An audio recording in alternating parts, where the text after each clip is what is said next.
ಎಲ್ಲರಿಗೂ ನಮಸ್ಕಾರ.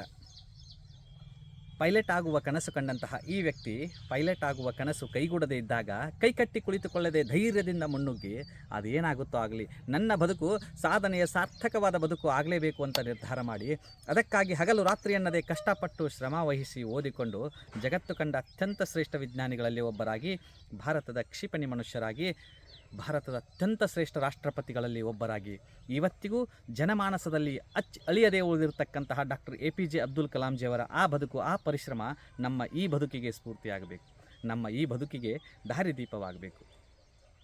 ರೇಡಿಯೋ ಡಿಪಾರ್ಟ್ಮೆಂಟಲ್ಲಿ ಕೆಲಸ ಮಾಡಬೇಕು, ಆ ಮೂಲಕ ಸಾಧಕನಾಗಬೇಕು ಅನ್ನುವ ಆಸೆ ಇಟ್ಕೊಂಡಂತಹ ಈ ವ್ಯಕ್ತಿ ರೇಡಿಯೋ ಡಿಪಾರ್ಟ್ಮೆಂಟ್ಗೆ ಇಂಟರ್ವ್ಯೂ ಕೊಡಲಿಕ್ಕೆ ಹೋದರೆ ಧ್ವನಿ ಸರಿ ಇಲ್ಲ ಅಂಥೇಳಿ ಹೊರಗೆ ಹಾಕಿದಾಗ ನಿರಾಸೆಯಿಂದ ಹೊರಬಂದಂತಹ ಈ ವ್ಯಕ್ತಿ ಅದು ಏನಾಗುತ್ತೋ ಆಗಲಿ, ಅದೆಷ್ಟೇ ಕಷ್ಟ ಬರಲಿ, ಅದೆಷ್ಟೇ ತೊಂದರೆ ತಾಪತ್ರಯಗಳು ಬರಲಿ, ನನ್ನ ಬದುಕು ಸಾಧಕನ ಬದುಕಾಗಬೇಕು, ಜನ ಈ ಸಮಾಜದೊಳಗೆ ನನ್ನನ್ನು ಸಾಧಕನಾಗಿ ಗುರುತಿಸಬೇಕು ಅಂತ ನಿರ್ಧಾರ ಮಾಡಿ ಅದಕ್ಕಾಗಿ ಹಗಲು ರಾತ್ರಿ ಅನ್ನದೇ ಕಷ್ಟಪಟ್ಟು ಶ್ರಮ ವಹಿಸಿ ಭಾರತ ಕಂಡಂಥ ಅತ್ಯಂತ ಶ್ರೇಷ್ಠ ನಟರಲ್ಲಿ ಒಬ್ಬರಾಗಿ, ಇವತ್ತಿಗೂ ಈ ಇಳಿಯ ವಯಸ್ಸಿನಲ್ಲಿಯೂ ಸಹಿತ ತಮ್ಮ ನಟನೆಯ ಮೂಲಕ ಇಡೀ ಜಗತ್ತನ್ನೇ ರಂಜಿಸ್ತಾ ಇರತಕ್ಕಂತಹ ಅಮಿತಾಬ್ ಬಚ್ಚನ್ಜಿಯವರ ಆ ಬದುಕು, ಆ ಪರಿಶ್ರಮ ನಮ್ಮ ಈ ಬದುಕಿಗೆ ಸ್ಫೂರ್ತಿಯಾಗಬೇಕು, ನಮ್ಮ ಈ ಬದುಕಿಗೆ ದಾರಿದೀಪವಾಗಬೇಕು.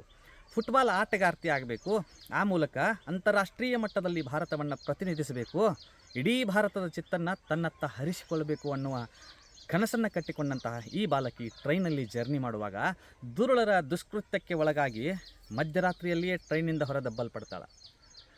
ಹಲವಾರು ಟ್ರೈನ್ಗಳು ರಾತ್ರಿಯೆಲ್ಲ ಅವಳ ಮೇಲೆಯೇ ಹಾದು ಹೋಗ್ತವ. ಎಚ್ಚೆತ್ತುಕೊಂಡಾಗಲೇ ಗೊತ್ತಾಗ್ತದೆ ಅವಳಿಗೆ ತಾನೊಂದು ಕಾಲು ಕಳ್ಕೊಂಡೀನಿ ಅಂತ ಹೇಳಿ. ಸಾವು ಬದುಕಿನ ಮಧ್ಯೆ ಅತ್ಯಂತ ಕಠಿಣಮಯವಾದ ಹೋರಾಟ ಮಾಡಿ ಬದುಕುಳಿತಾಳ. ಬದುಕುಳಿದಂತಹ ಹೆಣ್ಣು ಮಗಳು ಒಂದು ನಿರ್ಧಾರ ತಗೋತಾಳ, ನನ್ನ ಬದುಕು ಸಾಮಾನ್ಯ ಬದುಕಾಗಬಾರ್ದು, ನನ್ನ ಬದುಕು ಮಾದರಿಯ ಬದುಕಾಗಬೇಕು, ನನ್ನ ಬದುಕು ಸಾರ್ಥಕವಾದ ಬದುಕಾಗಬೇಕು, ಅದಕ್ಕೆ ಅದೇನೇ ಕಷ್ಟ ಬಂದರೂ ನಾನು ಎದುರಿಸಬೇಕು ಅಂತ ನಿರ್ಧಾರ ಮಾಡಿ ಮೌಂಟ್ ಎವರೆಸ್ಟನ್ನು ಏರುವ ಕನಸನ್ನು ಕಟ್ಕೋತಾಳ.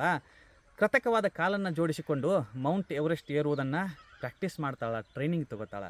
ಹಗಲು ರಾತ್ರಿ ಅನ್ನೋದೇ ಕಷ್ಟಪಡ್ತಾಳೆ, ಮೌಂಟ್ ಎವರೆಸ್ಟ್ ಏರುವುದನ್ನು ಪ್ರಾಕ್ಟೀಸ್ ಮಾಡ್ತಾಳೆ. ಒಂದು ದಿನ ಮೌಂಟ್ ಎವರೆಸ್ಟ್ ಏರ್ಲಿಕ್ಕೆ ಶುರು ಮಾಡ್ತಾಳೆ. ಏರ್ತಾಳ ಮೌಂಟ್ ಎವರೆಸ್ಟ್ ಇನ್ನೊಂದು ಸ್ವಲ್ಪ ಇರುತ್ತೆ ಏರೋದು.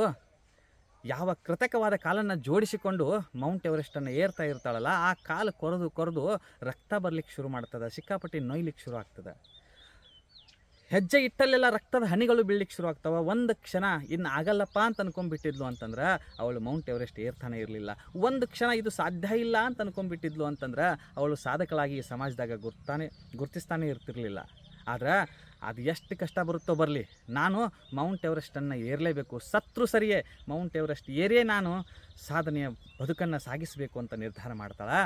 ಮೌಂಟ್ ಎವರೆಸ್ಟನ್ನು ಏರ್ತಾಳೆ. ಆ ಮೂಲಕ ಇಡೀ ಜಗತ್ತಿಗೆ ಒಂದು ಸಂದೇಶವನ್ನು ಕೊಡ್ತಾಳೆ. ನಾನು ಕಳ್ಕೊಂಡಿದ್ದು ಕಾಲನ್ನು ನನ್ನ ಆತ್ಮಸ್ಥೈರ್ಯವನ್ನಲ್ಲ ಅಂಥೇಳಿ, ನಾನು ಕಳ್ಕೊಂಡಿದ್ದು ಕಾಲನ್ನು ನನ್ನೊಳಗಿರುವ ಧೈರ್ಯವನ್ನಲ್ಲ ಅಂಥೇಳಿ, ನಾನು ಕಳ್ಕೊಂಡಿದ್ದು ಕಾಲನ್ನು ನನ್ನೊಳಗಿರುವ ಆ ಶಕ್ತಿಯನ್ನಲ್ಲ, ಆ ಒಂದು ಗುರಿಯನ್ನಲ್ಲ ಅಂತನ್ನೋದನ್ನು ಇಡೀ ಜಗತ್ತಿಗೆ ತೋರಿಸಿಕೊಡ್ತಾಳೆ.